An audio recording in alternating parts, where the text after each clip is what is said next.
agradecer aqui a Anglo América, a Clínica Marcos Andrade, a Fundação São Francisco Xavier, ao Grupo Hermes Pardini, a Líder Aviação, a JAN, a Mideia Carrier, a Rede Mater Dei, ao Mercantil do Brasil, a Oncoclínicas e a Unimed BH. A essas pessoas aí, o nosso agradecimento, a essas pessoas e a essas empresas. Meu caro Eduardo Amaro, está nos escutando bem? Estou escutando bem, sim. Boa noite a todos. Estão me escutando? Sim. Obrigado. O Eduardo Amaro, ele é formado em Medicina pela Faculdade de Santo Amaro, professor especialista em Pediatria, pós-graduado em Administração Hospitalar, foi diretor do Grupo Santa Joana, atualmente é presidente do Conselho de Administração da Associação Nacional de Hospitais Privados. Meu caro Eduardo, eu gostaria de, primeiro, agradecer a sua presença aqui conosco e pegar carona nos assuntos que a gente acaba de tratar. A gente estava tendo um módulo aqui com o secretário de Estado de Saúde de Minas Gerais, o secretário municipal de Belo Horizonte de Saúde e o presidente da Comissão de Saúde da Assembleia Legislativa de Minas Gerais.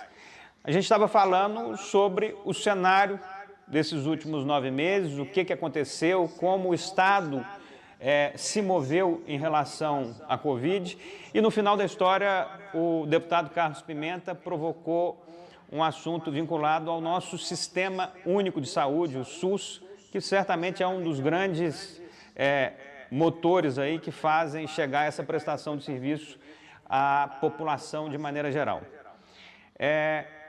O senhor é presidente da associação que agrupa os hospitais privados do Brasil. A gente tem exemplos aqui em Belo Horizonte, em Minas Gerais, como a própria Rede Mater Dei, que fazem um trabalho brilhante no atendimento à saúde.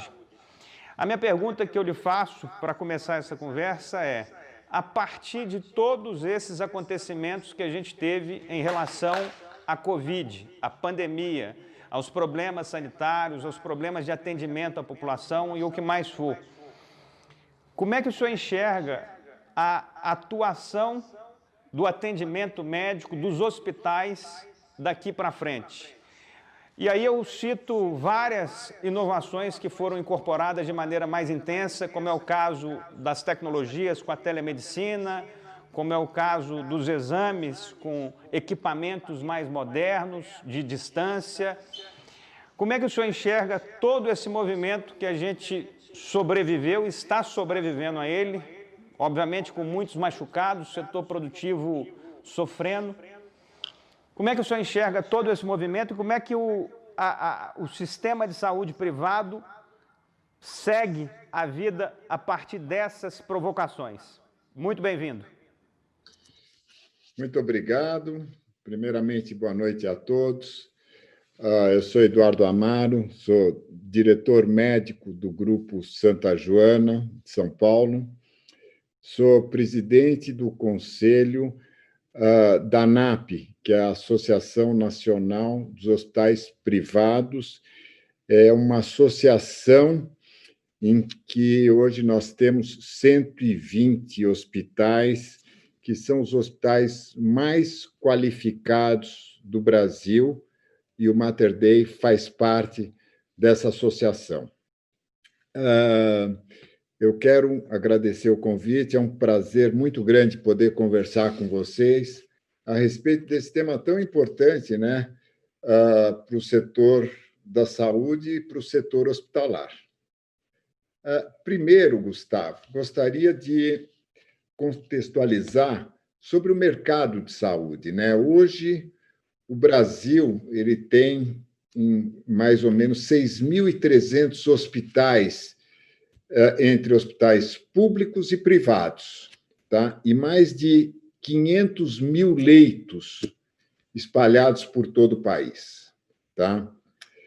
Se a gente for falar só na saúde suplementar, hoje são 47 milhões de beneficiários que nós temos dos planos de saúde, cerca mais ou menos de 25% da população brasileira. E, sem dúvida nenhuma, esses 25% da saúde suplementar, eles aliviam muito o Sistema Único de Saúde, descarregando um pouco. Então, é um mecanismo muito importante, é uma massa muito importante para a gente não sobrecarregar o SUS.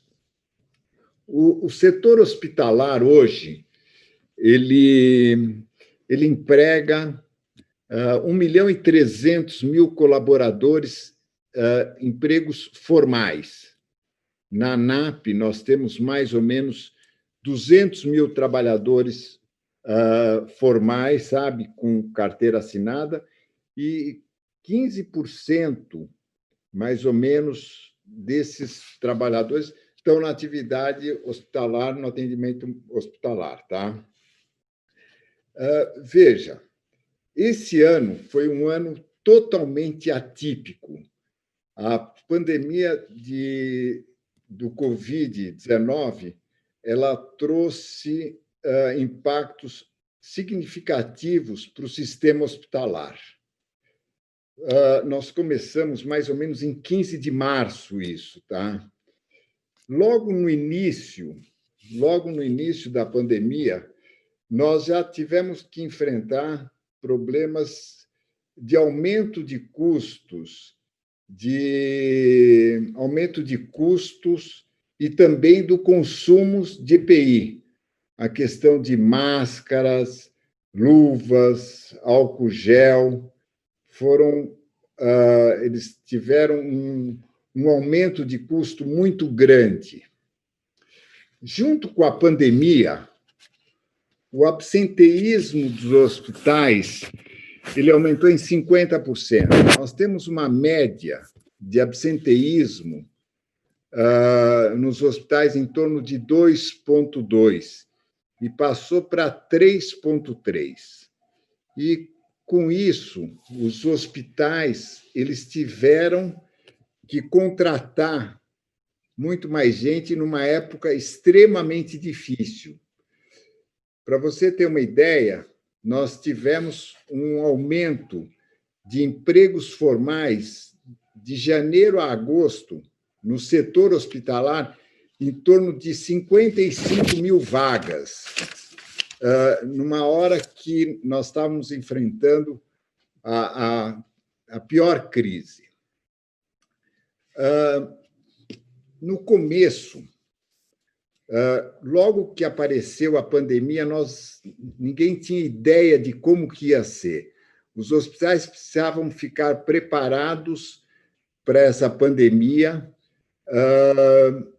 e todo mundo começou a se preparar, e a ANS, ela visando uma sobrecarga de pacientes com Covid, ela sugeriu a suspensão das cirurgias eletivas. Com essa suspensão das cirurgias eletivas, os hospitais privados, eu digo com relação aos hospitais da ANAP, nós tivemos uma diminuição de 36% de internações. Isso, se você contar, mesmo com o aumento dos pacientes infectados pela Covid, nós tivemos uma diminuição muito drástica de internação. Foram substituídas as cirurgias eletivas por pacientes com infecção. E, mesmo assim, nós tivemos uma ociosidade muito grande. Hoje nós conhecemos mais sobre o Covid, e num país continental como o Brasil, nós tivemos frequências totalmente diferentes da Covid por estados. Muitas vezes um estado tinha ainda uma baixa incidência de Covid, enquanto outros tinham uma transmissibilidade maior. Hoje nós já conhecemos bem melhor, depois de 6, 7 meses, nós já conseguimos ver hoje nós conseguimos entender um pouco melhor. Então, houve uma modificação houve uma modificação das patologias com que a gente internava. Parou-se de internar patologias do aparelho circulatório, do aparelho nervoso, neoplasias, cirurgias eletivas diminuíram-se muito, e com isso daí nós tivemos uma dificuldade muito grande financeira os hospitais. Veja, os hospitais são entidades particulares, eles têm que gerar recurso para pagar as suas obrigações. Nós tivemos um faturamento, diminuiu-se muito o faturamento dos hospitais, e nós tivemos que apelar, nós conseguimos crédito via BNDES, mas com dificuldade para hospitais de grande porte. Os hospitais de menor porte ficou com muita dificuldade para conseguir financiamento no BNDES. Só eram permitidos para hospitais com faturamento acima de 300 milhões. E isso ficou muito difícil para nós. A maior parte dos hospitais, esses hospitais grandes, além da internação, nós também temos centros diagnósticos, e eles também sofreram com isso. Então, nós tivemos uma diminuição muito grande do faturamento por internação e também por pacientes de ambulatório que sumiram. Tá? Veja, a taxa de ocupação dos hospitais, que era em torno de 70%, ela chegou a cair para 50%. Tá? Então, foi um impacto negativo muito importante. Com a saúde financeira dos hospitais ficou abalada, e isso nos fez, com os resultados financeiros foram de janeiro a agosto, nós tivemos resultado financeiro 50% menor esse ano, tá? Comparando com o mesmo ano, com o mesmo período do ano passado. Veja, sem dúvida nenhuma, isso daí variou conforme as especialidades dos hospitais. Quando você tem um hospital tipo pediatria, ele sofreu mais ainda do que os hospitais gerais, tá? Logicamente que hospitais voltados para maternidade, o impacto foi um pouco menor. Bom, diante desse cenário, nós temos percebido agora uma retomada gradual na utilização dos serviços de saúde, tá? A taxa de ocupação para agosto já está em torno de 65%. Melhorou, nós tivemos... Mês de março não sofreu tanto, porque foi o começo da pandemia. Mês de abril foi onde nós chegamos no ponto mais baixo, e, a partir daí, nós tivemos uma recuperação, que foi uma recuperação muito, muito lenta. Tá? Eu trouxe para vocês o cenário, porque fica mais evidente, no meio dessa crise toda, que nós temos que buscar mudanças estruturais para o sistema de saúde. Tá? A sustentabilidade do setor ficou extremamente comprometida e continua a depender da contribuição conjunta dos agentes da cadeia como um todo, tá? De prestadores, de operadoras, de médicos, de agente regulador. Sem dúvida nenhuma, nós nunca tínhamos passado por uma crise dessa. Era uma doença totalmente nova, todos com uma grande preocupação. absenteísmo alto, aumento de consumo de EPIs, aumento de custos, diminuição das cirurgias. Foi realmente um setor bastante afetado também, mais um dos setores muito afetados. Eu acho que é mais ou menos o que eu queria falar para vocês. Sem dúvida nenhuma, você me falou sobre telemedicina. Também, na crise, nós vamos descobrindo outras alternativas. E eu não tenho dúvidas que a telemedicina veio para ficar. Nós vamos sair ganhando. Existia uma controvérsia muito grande, uma discussão muito grande com relação à telemedicina, e nós vimos que, nessa hora, ela foi extremamente útil, deixando o paciente não tendo que ir até um pronto-socorro, podendo ficar suscetível à doença, e eu acho que veio para ficar a telemedicina. Eu acho que o que eu queria expor primeiro e agora para a gente poder discutir se for necessário. Tá, Gustavo? Eduardo, ficou explícito aí a situação geral dos hospitais do setor privado no Brasil. Eu te faço duas perguntas só para ter um entendimento de como que vocês enxergam isso também. Você já disse aí que a partir de agosto já teve uma pequena recuperação do uso dos hospitais de maneira geral por conta dos clientes, dos pacientes.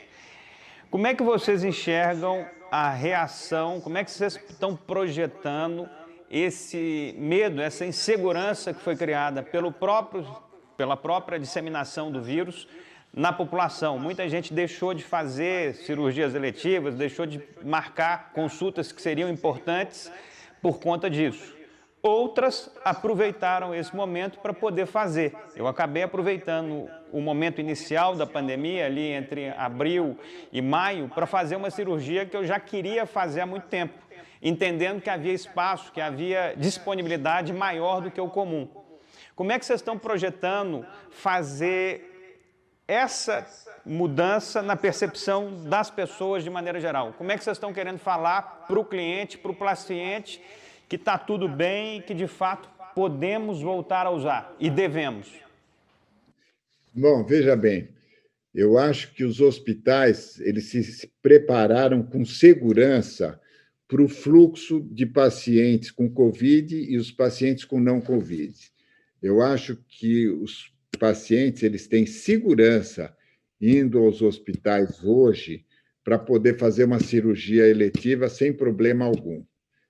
Existe um fluxo totalmente diferente, é um fluxo totalmente alternativo para pacientes infectados e não infectados. Hoje é segurança total você poder fazer uma cirurgia. Com relação à taxa de ocupação, veja, ela vem aumentando gradativamente. Nós chegamos no fundo do poço, foi em abril. A partir de maio, ela começou a ter pequena recuperação, muito lenta. E hoje ainda nós não conseguimos chegar ao mesmo patamar do ano passado, nessa mesma época. Mas eu acho que cada vez mais, hoje a gente vê que existe uma diminuição da frequência do Covid geral, e eu acho que as pessoas já estão começando a ter mais segurança para sair, menos medo de sair de casa. Eu acho que ele tende a retomar, com o tempo, a normalidade. Você está sediado em São Paulo. São Paulo é a maior capital, o maior estado que a gente tem no Brasil, independente a qual maneira a gente olhar, seja econômica, seja população, seja importância na cultura e nas suas diversas características aí de um país. Nós temos uma briga política que está visível aí, que essa briga está influindo também no próprio caminhar desse vírus no Brasil e no mundo. Em relação a essa última confusão que a gente teve aí no país, especificamente falando de saúde, qual é a sua opinião em relação à questão da vacina? É uma questão de origem? É uma questão de qualidade da vacina? Se é China, se é Japão, se é Estados Unidos, a procedência tem valor ou tem valor a qualidade do produto? Você acha que isso tem que ser uma briga política ou realmente a gente tem que ir para o lado técnico? É uma pena que esteja acontecendo isso. Eu acho que nós temos que olhar basicamente a parte técnica. Veja, não interessa que se é da China ou se não é. Existem muitas vezes você toma uma vacina, você anteriormente você nem sabia de onde vinha. Podia vir do Paquistão, você tomava. Eu acho que o importante é você ter todas as fases clínicas, todas as fases técnicas sendo superadas, sabe? Eu acho que isso que é o mais importante, não qual é o local de origem da vacina, de onde veio, se é da China, se é da Rússia. O importante é que sigam todos os protocolos e que a Anvisa deu aval para isso. Isso que é o mais importante, porque hoje nós tomamos um monte de vacinas e nunca ninguém perguntou de onde que era, porque elas seguiram os protocolos adequados. Eu acho que a gente não deve ter esse problema político. Isso daí eu acho que deveria ficar fora. Nós temos que pensar na população, no número infelizmente, do número de óbitos que nós estamos tendo, sabe? Esse número violento, 154 mil pessoas. Então, nós temos que pensar nisso, na minha opinião. Eduardo, muito obrigado. Eu gostaria de agradecer essa sua intervenção aqui. Já sabia que ela seria breve. Nós vamos seguir agora para escutar como foram esses meses aí de Covid, de transformação no atendimento, de ajustes que a Rede Mater Dei passou. Então a gente sai aqui agora do seu modo para entender, escutar um pouco sobre a atuação do Mater Dei nesse momento. Te convido a continuar assistindo, vai ser um prazer e muito obrigado pela sua participação aqui conosco no Conexão Saúde e Bem-Estar.